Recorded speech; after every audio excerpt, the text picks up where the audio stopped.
네, 18세기 전반까지 초기 지적장애에 대한 관점에 대해서 알아보도록 하겠습니다. 네, 첫 번째는 고대 이집트인데요.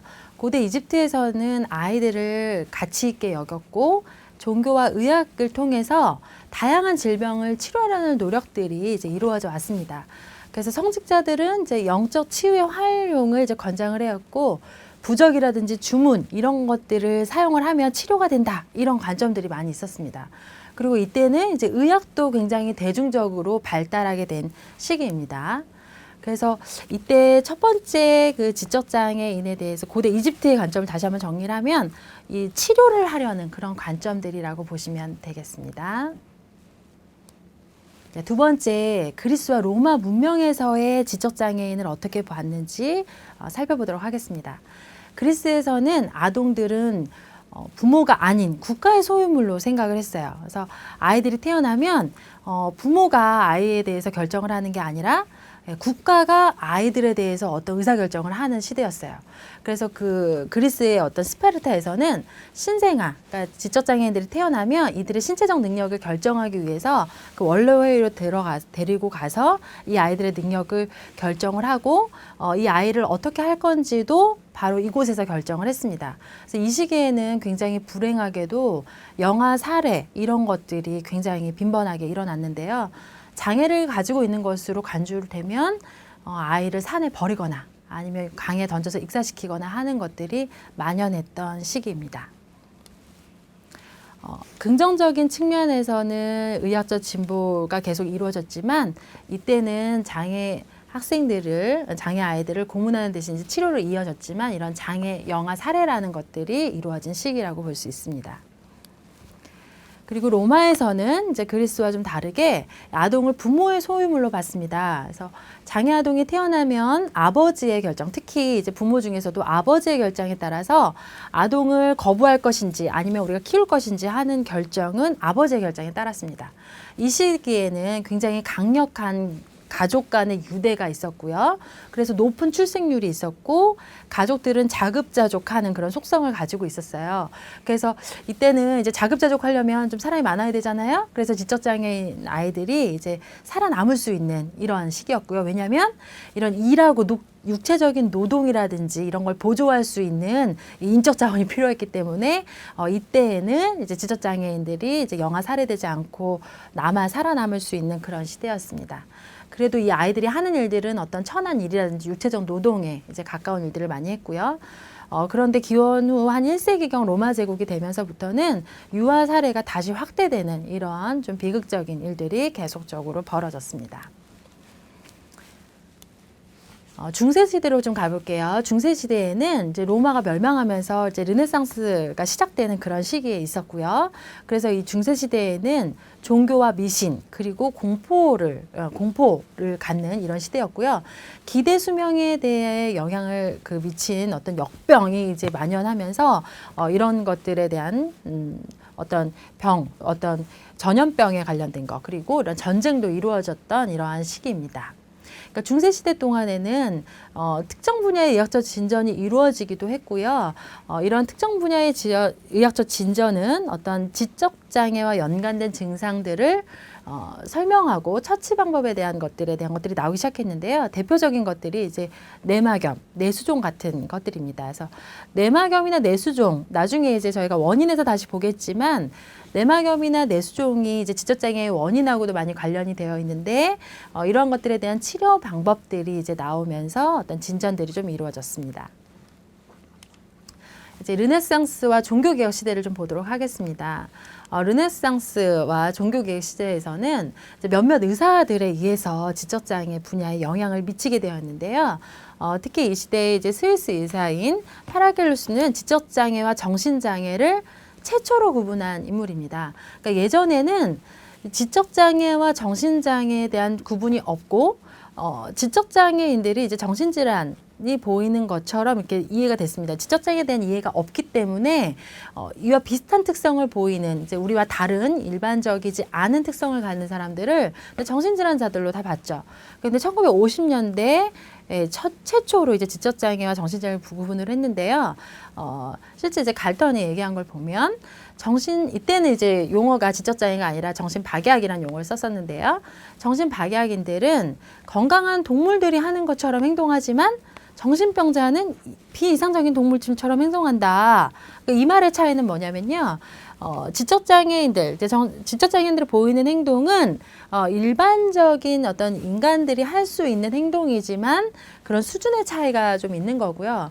정신병자라고 했지만 정신질환자들은 굉장히 다른 특성을 보이는 비전형적인 그런 특성들을 보인다라고 이해하시면 되겠습니다. 그래서 이렇게 지적장애와 정신장애를 최초로 구분한 시대가 이 르네상스와 종교개혁 시대입니다.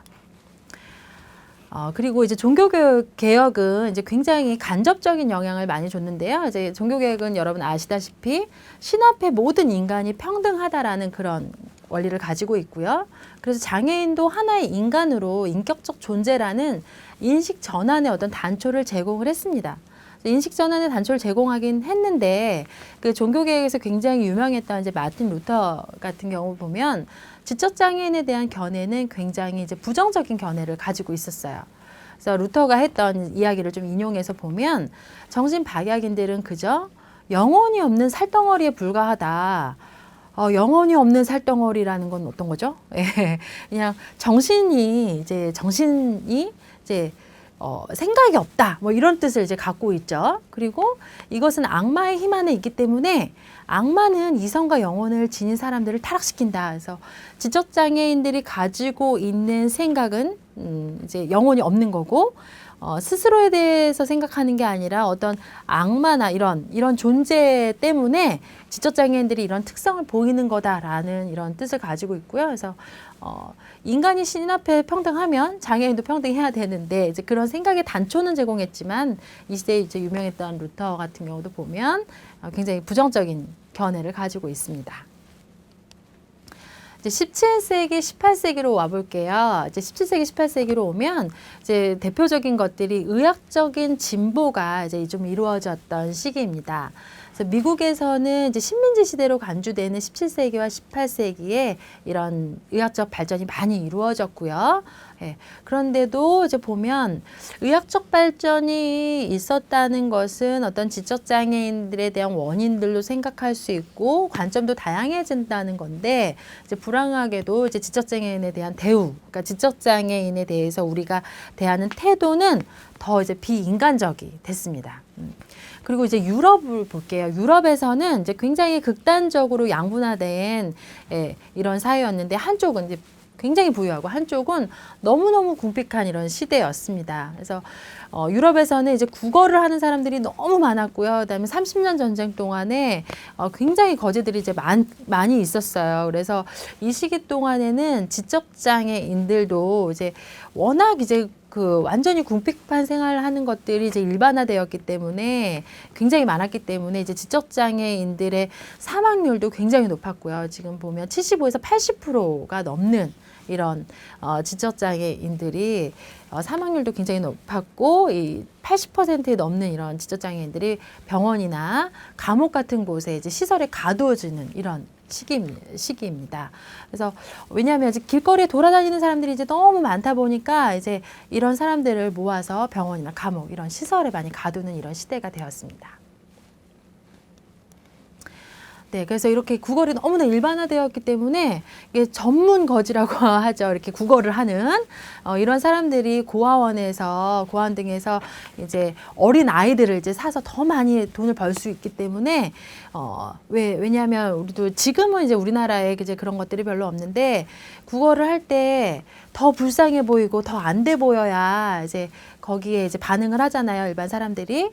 그래서 장애를 갖게 일부러 만드는 이런 것들도 되게 많았고요. 그래서 이런 고아, 이렇게 부모가 없는 아이들이 장애를 갖게 되는 경우들도 많았고, 그리고 그런데 이제 구걸이나 이런 것들이 이제 다 이제 끝나고 이제 얘는 이제 필요가 없다. 그러면 이제 다시 죽게 되는 이러한 것들이 굉장히 만연했던 시기입니다. 그래서 미국에서 이 시기는 이제 종교적 믿음과 미신의 영향을 많이 받아서 많은 지적장애인들을 이제 마녀다, 얘 영혼이 없다, 얘네는 악마가 씌었다, 이렇게 지적장애인들에 대해서 많이 생각을 했고, 그러면 이제 마녀로 몰렸으니까 이제 박해의 대상이 되겠죠. 그래서 굉장히 이제 핍박하고 이제 가두고 비인간적인 대우를 하고, 그다음에 상당수는 처형이 되는 이런 시기였습니다. 그래서 18세기의 이런 초기 지적장애인들을 보면 우리가 암흑의 역사라고 얘기할 수 있어요. 그래서 보면 영아 사례도 마련이 되고, 아이들을 장애로 만들기도 하고, 마녀로 몰기도 하고, 악마로 보기도 하고, 이런 시대가 초기의 관점이라고 볼 수 있습니다. 네. 그런데 이렇게 모든 것이 다 부정적인 것들은 아니에요. 그래서 18세기에 이제 피에르와 피엘은 그 인도적인 접근 방법으로 지적장애인을 이제 옹호하는 사람들이 이제 나타나기 시작을 했는데요. 네. 그래서 악마에게 사로잡혔다는 이러한 그 인식은 잘못된 거다. 그리고 조금 더 어떤 심리학적으로 지향된 방법들로 이들을 개선을 해야 된다라는 그런 의학적인 진보가 이루어진 것들도 일식인데, 이때 이런 것들을 주장하는 사람들이 그렇게 많지는 않았습니다. 많지는 않았지만 이러한 의견들도 이제 있었습니다.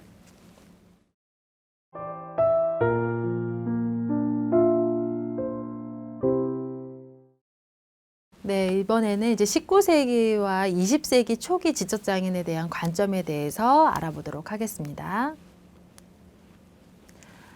이제 18세기와 달리 19세기에서는 이제 지적장애인을 보살핌의 대상으로 봐야 된다라는 생각들이 이제 생겨났고요. 그래서 19세기 전반에는 많은 사람들의 노력을 통해서 드디어 이제 지적장애인에 대한 긍정적인 태도가 형성되기 시작한 것이 19세기 전반입니다. 그래서 지적장애인에 대한 실제적 교육적 실제를 시도한 것도 바로 이 시기고요. 교육적인 어떤 시도를 통해서 성과를 가져올 수 있다라는 것들을 인식하게 된 것도 이 시기입니다. 그래서 대표적인 그 인물들을 조금 살펴볼 건데요. 첫 번째는 이제 이타드입니다. 이타드는 이제 프랑스 의사인데요.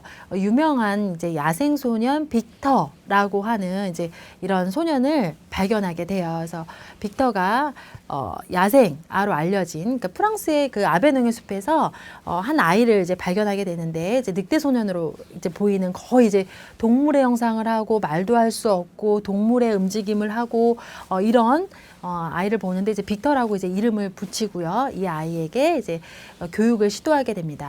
그래서 이 시기 때 이제 이 이타드가 빅터를 대상으로 한 이 시도를 우리는 지적장애인에 대한 교육에 대한 첫 번째 공식적인 시도라고 이제 보고 있습니다. 그래서 이타드는 빅터가 지적장애가 이제 사회적 그리고 교육적 방임으로 인한 것이고 되돌릴 수 있다고 생각했어요. 왜냐하면 이 아이를 이제 처음 발견을 했을 때, 숲에서 발견했을 때 모습만 사람이지 옷도 제대로 입지 않고 그냥 사람들을 보면 공격적인 반응을 보이고 늑대처럼 이렇게 달려들려고 하고 뭐 이런 것들이, 이 아이가 산에 버려졌구나. 그러면 이거는 선천적인 지적장애인이 아니고 이제 어떤 방임으로 인해서 얘는 지적장애가 된 거다. 그럼 교육을 하면 되돌릴 수 있겠다. 이런 생각들을 갖게 된 거죠. 그래서 이제 빅터를 위해서 처음에 했던 거는 이제 감각과 지능 그리고 정서적 상태를 발달시키는 데 초점을 맞춘 어떤 5가지 목표를 가지고 교육 계획을 이제 만들었어요. 그래서 근데 5년 동안 이제 실행을 했는데 생각했던 것만큼 이제 성과가 나지 않았어요. 그래서 어느 정도 성과가 났냐면, 이제 빅터는 사물을 인식을 할 수 있게 됐고요. 그리고 알파벳에서 문자들을 이제 가려낼 수 있게 됐고요.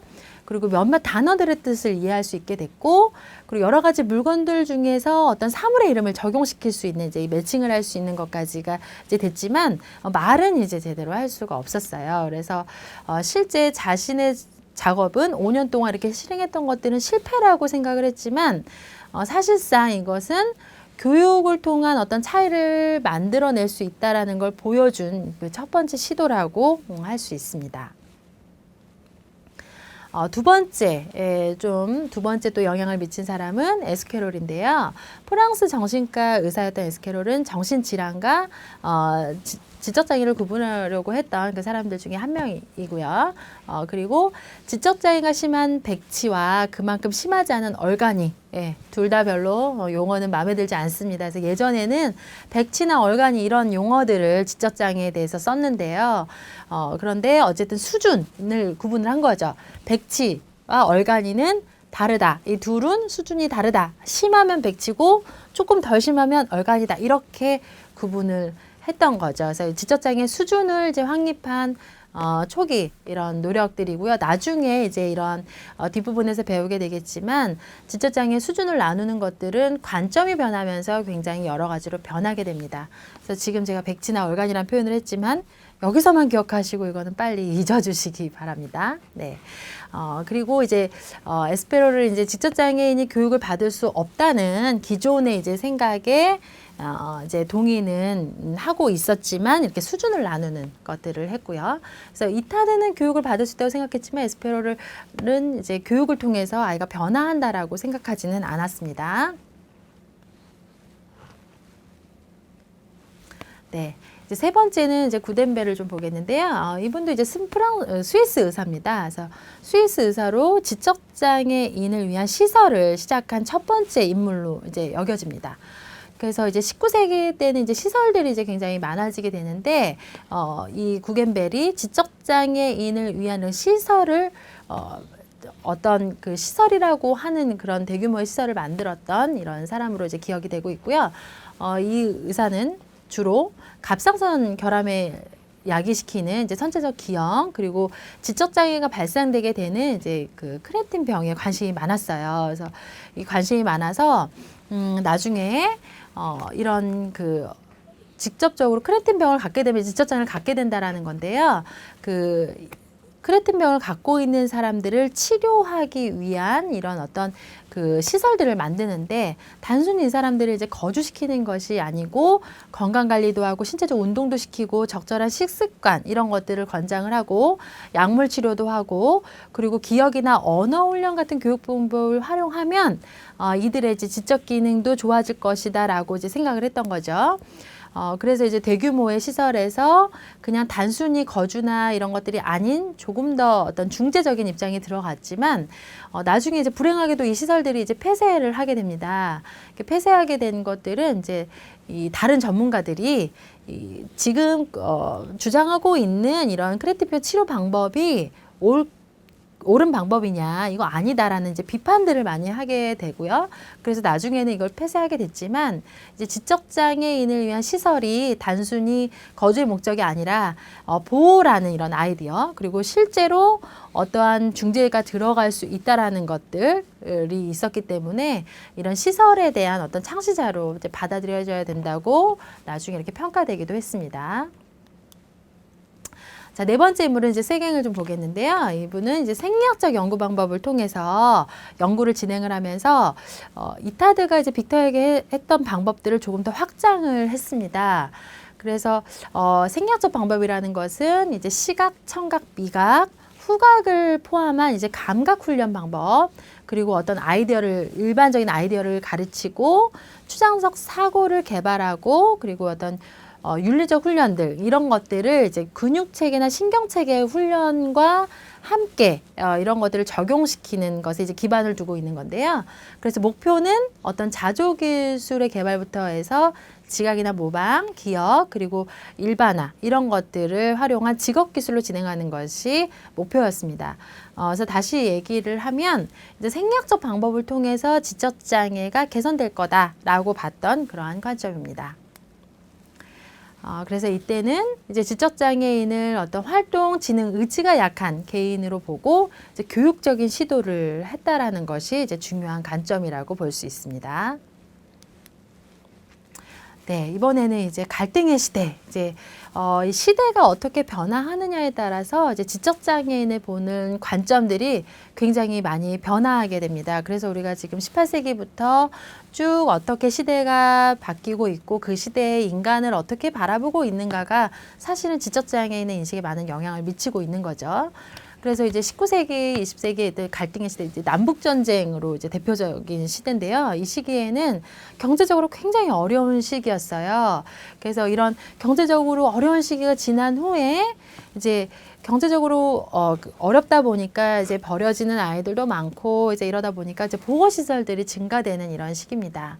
그래서 지적장애인들의 고용은 굉장히 어려웠고, 그리고 이제 전쟁에서 이제 부상받은 사람들이 이제 빠르게 늘어가니까 이 장애인들, 그리고 이제 장애를 가진 사람들이 많이 늘어났겠죠. 그래서 장애를 가진 사람들을 보호를 제공해야 된다라는 요구들이 있었고요. 그래서 이때는 보호시설들이 증가하게 되는 이런 시대입니다.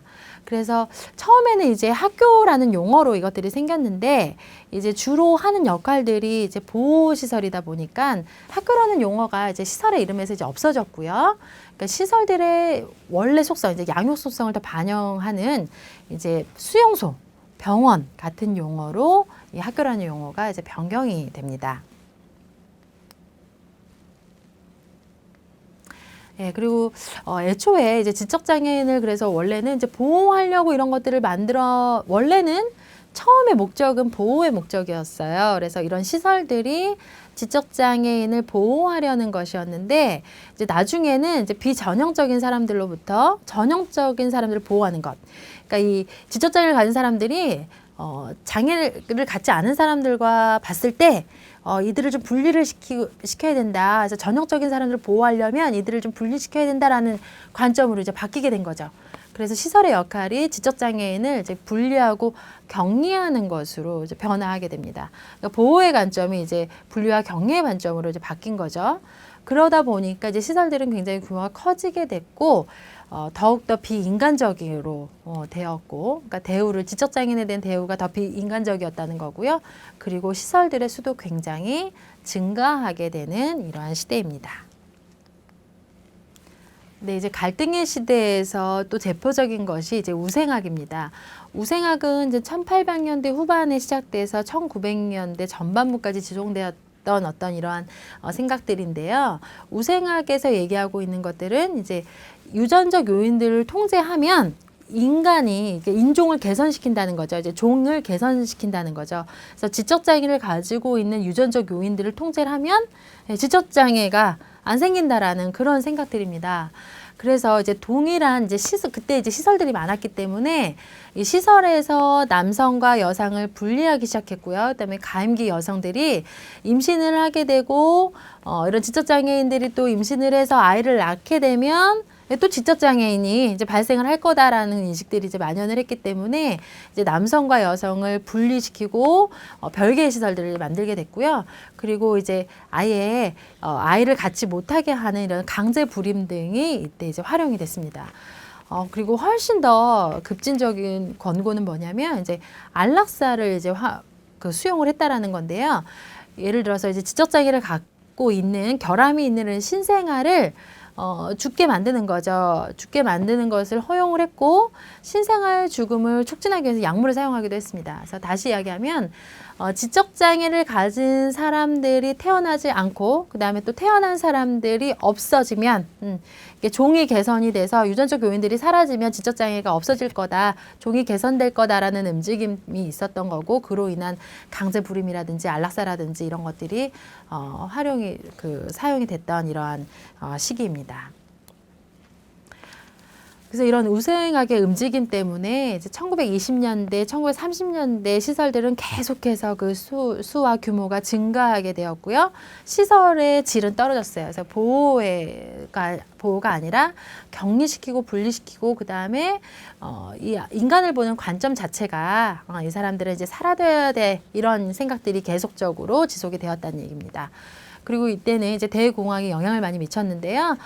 더 많은 사람들이 수용할 필요성이 이제 증가했고 시설에 수용해야 될 사람들이 너무나 많이 증가됐고 그런데 이제 자금은 없고 이제 하다 보니까 시설들은 더 많이 질이 떨어지게 되는 이러한 시기가 지속이 되었습니다.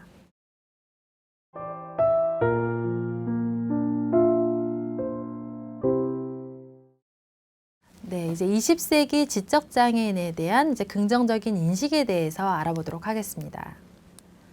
18세기, 19세기를 거쳐 이제 20세기에서는 첫 20년, 20, 30년 동안에 수많은 철학적, 교육적, 의학적, 그리고 법적 요인들이 지적장애인에게 긍정적인 영향을 미치게 됩니다.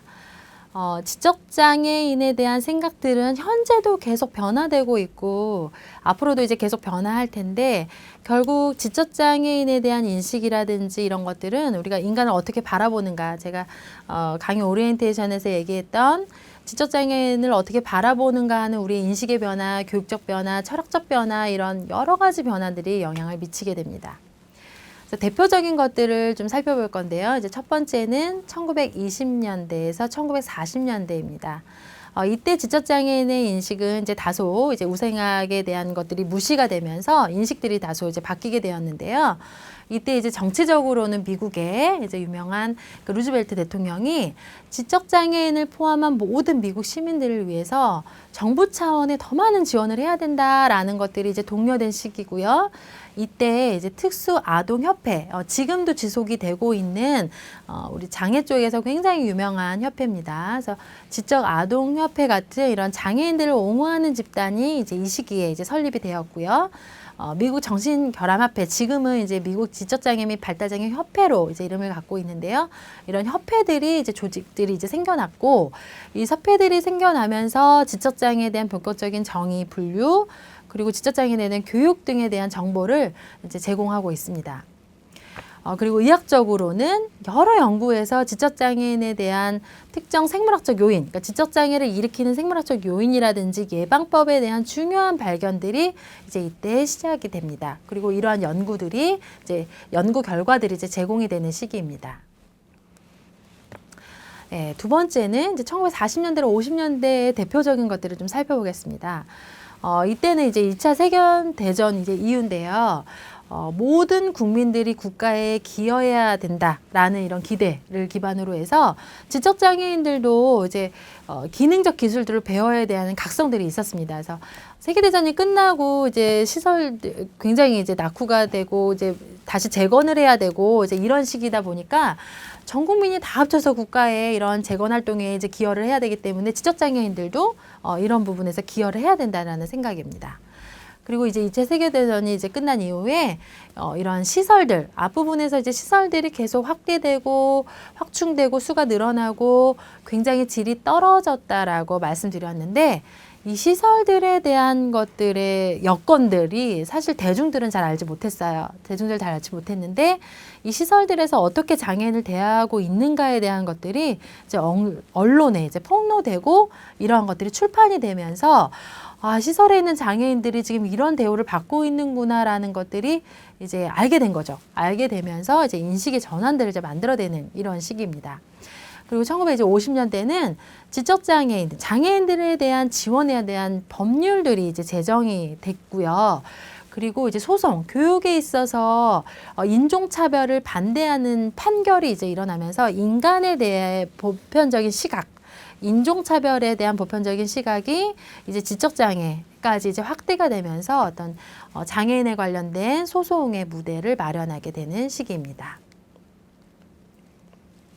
그래서 이때 1950년대 특수교육은요, 일상적인 것, 교육을 받는 것 자체가 이제 일상적인 것으로 되기 시작했고, 서비스를 받는, 이제 기존의 시설에 분리돼서 격리되어 있던 것이 아니라, 교육을 받고 서비스를 받는 학생들의 수가 계속해서 증가된 게 1950년입니다. 그러면 지금 시대로 봤을 때 아주 오래된 시기가 아니죠. 그래서 사실 이런 교육적인 제공이 일어났던 것들이 1950년대, 1920년대 이후라고 보면은 사실 이렇게 역사가 길진 않은 것으로 볼 수 있습니다. 네, 이제 세 번째는 1960년대 대표적인 사건을 좀 알아보겠습니다.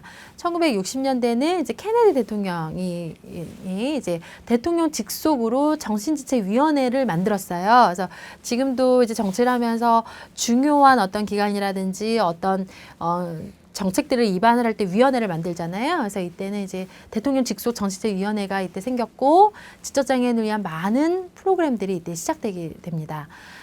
그리고 이제 굉장히 중요한 개념인데 정상화라는 개념이 이제 이때 도입되게 됩니다. 그래서 정상화는 지적장애인들에게 비장애인들과 최대한 동일한 기회 그리고 삶의 여건이 주어져야 한다는 개념입니다.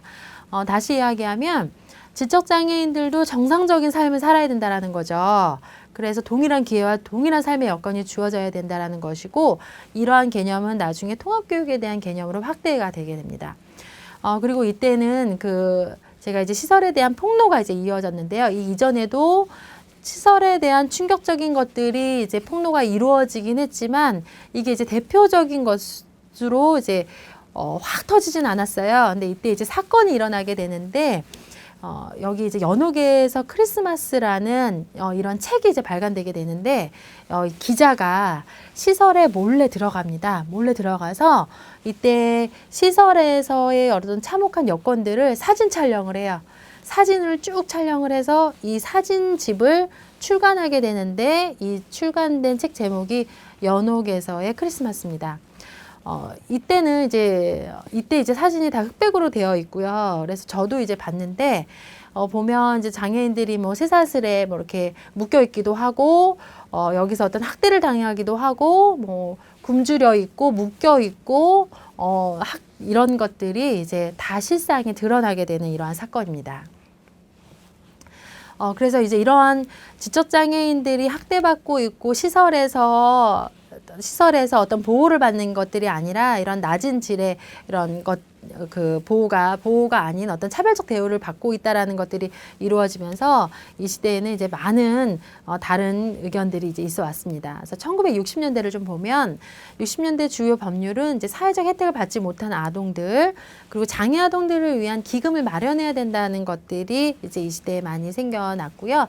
그리고 이제 소송이 이제 계속 소송을 통해서 이런 불공정한 사회에 대한 어떤 반론을 제기하게 됩니다.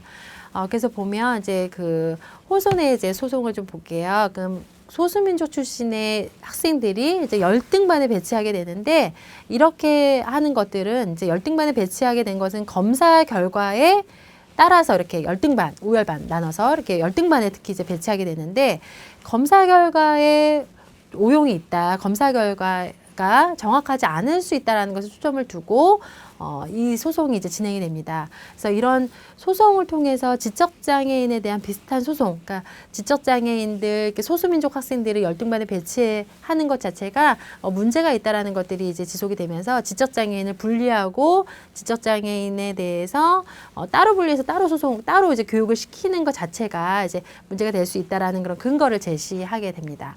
그리고 이때는 이제 헤드스타트와 같은 이제 조기 중재 프로그램들이 이제 실시됐던 시기입니다. 자, 1970년대에는 이런 소송들을 바탕으로 해서 굉장히 많은 소송과 의미 있는 법률들이 이제 제정이 되기 시작을 했고요. 그리고 이제 여기서 이제 또 중요했던 이제 소송들을 좀 보면 PARC 소송하고 밀스의 소송이 있는데요. 장애와 관계없이 어떤 학생도 적절한 공교육에서 배제돼서는 안 된다는 조항으로 이루어진 법정 소송들입니다. 그래서 이 소송들의 내용들을 좀 보면요.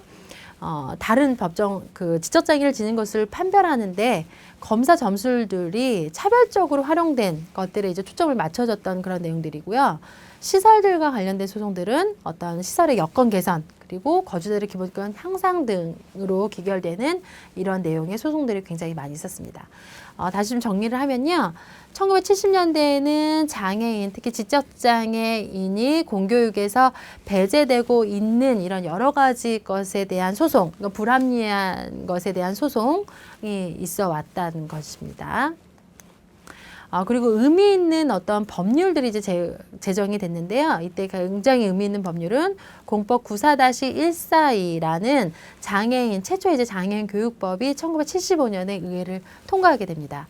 그래서 이 법에서는 이제 무엇보다도 개별화 교육, 장애를 가진 아이들의 요구에 맞는 개개인에게 맞는 개별화 교육 프로그램이 이루어져야 되고 이들에 대한 교육은 무상의 적절한 공교육으로 제공이 되어야 된다라는 거.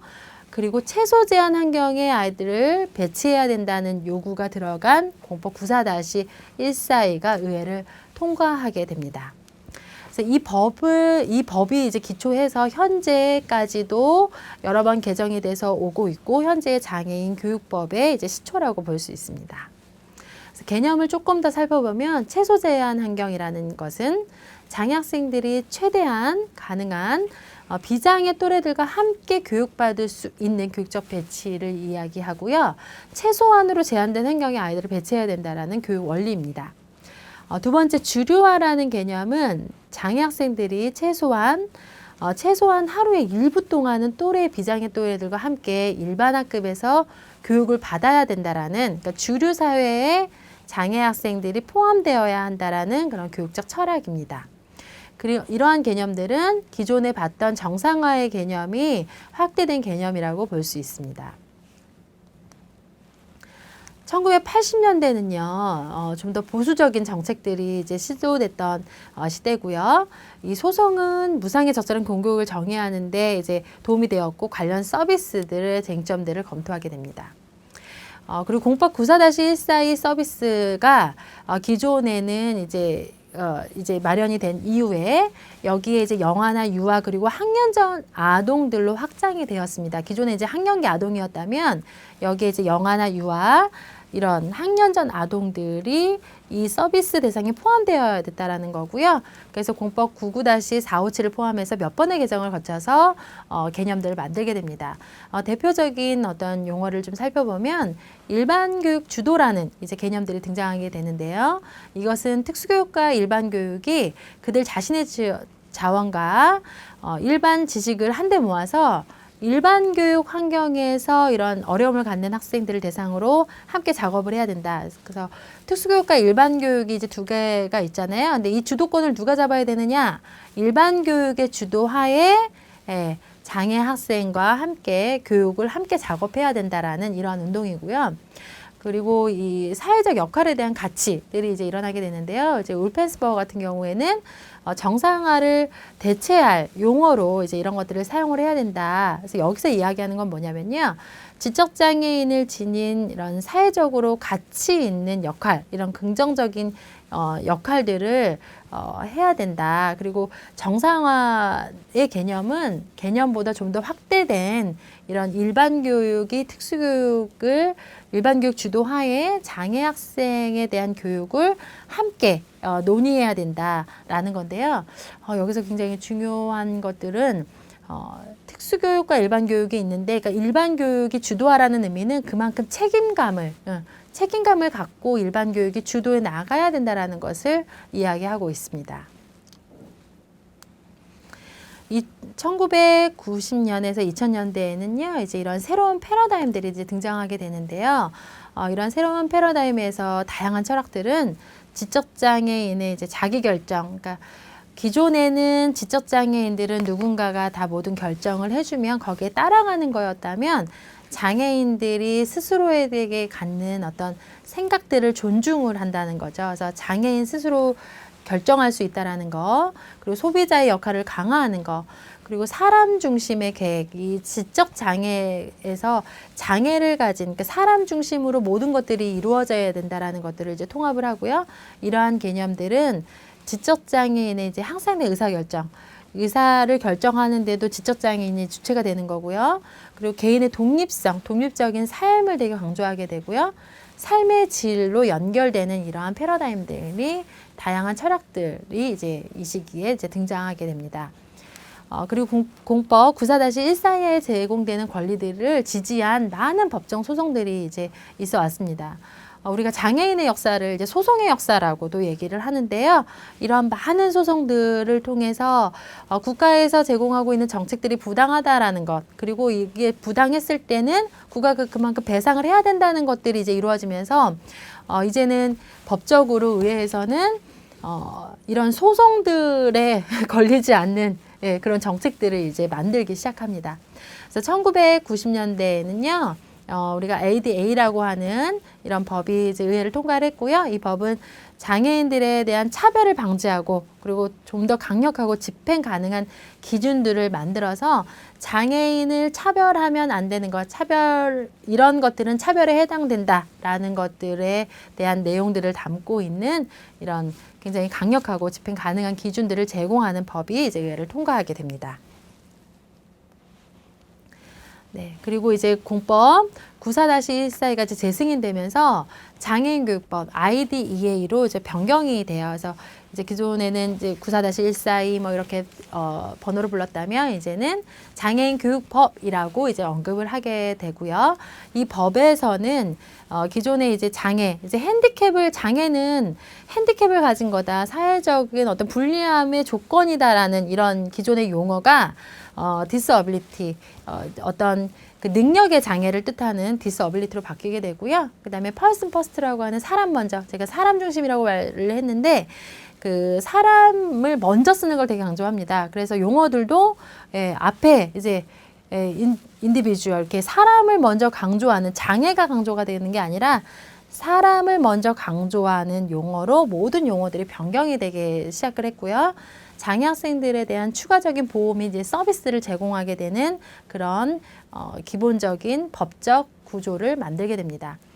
IDA는 1997년 이제 재승인돼서 대승인되었고요. 다시 이제 개정이 됐고요.